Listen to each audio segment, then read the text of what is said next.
back on College Football Today, live from Studio 34, Fantasy Sports Radio Network. Joe Lisi, Rich Cirminiello. We're going to be with you for the next 3 hours. If you want to talk college football with us, give us a call. But, Rich, Thursday and Friday night, couple of games on tap. More shocking to you, the struggles of Stanford without Bryce Love and Corvallis, or last night's blowout win by BC over Florida State, 35-3. Now Florida State and Jimbo Fisher sitting at 2-5 on the season. It's a good question. I like the way you posed it. Both surprised me. I thought Stanford would play better even without Bryce Love against a weak Oregon State team. But the bigger surprise to me is what we saw last night in Chestnut Hill. Not just Florida State essentially quitting on Jimbo Fisher at this point. 2-5.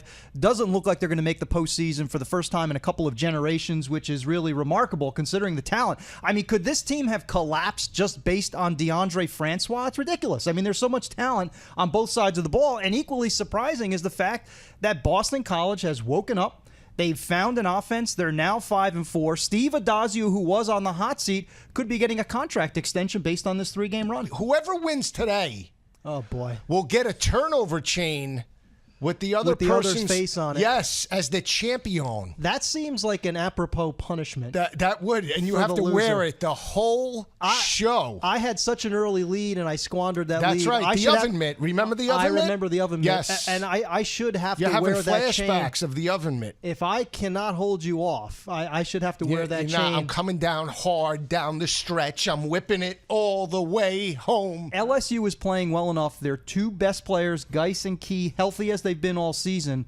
So I think 3 touchdowns is still a high number. Yeah, we'll see. That's not to take away anything that Alabama's done this year from an offensive perspective. They're averaging 298 rushing yards on the ground. They're passing for 201 yards through the air. Defensively, they are rock solid in run support, holding opposing offenses to 66 rushing yards per game. And the secondary, you mentioned Minka Fitzpatrick and the crew, holding opposing offenses to right around the 166 yards through the air, and they're plus 10 in turnover margin. Here's what I look at when I look at Jalen Hurts. From a numbers perspective, Rich, he's completing over 60% of his passes, over 1,200 yards passing, only 12 touchdowns, 1 interception.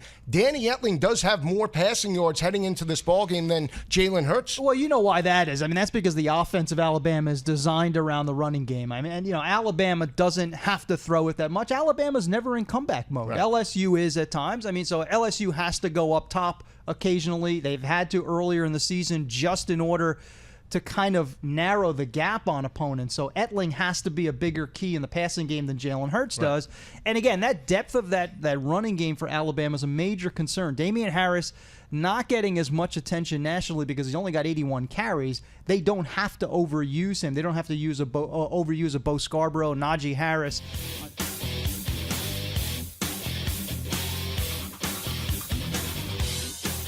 I think Lamar Jackson has more potential in terms of upside than Baker Mayfield, so he'd be my top 10 pick. But it's because of his athleticism and his ability to put pressure on opposing defenses on the perimeter. Huge battle taking place in Tuscaloosa. It is LSU. It is Alabama. Since 2011, Alabama's dominated the series. They're 6-0 over LSU by 12.8 points per game. They've dominated the SEC this year, Rich. They're 5-0 and have won those games by 39.2 points per game. But I think the week off here benefits LSU. I'm calling for the outright upset later today. Am I going to have you outright checked? Upset? That is not happening.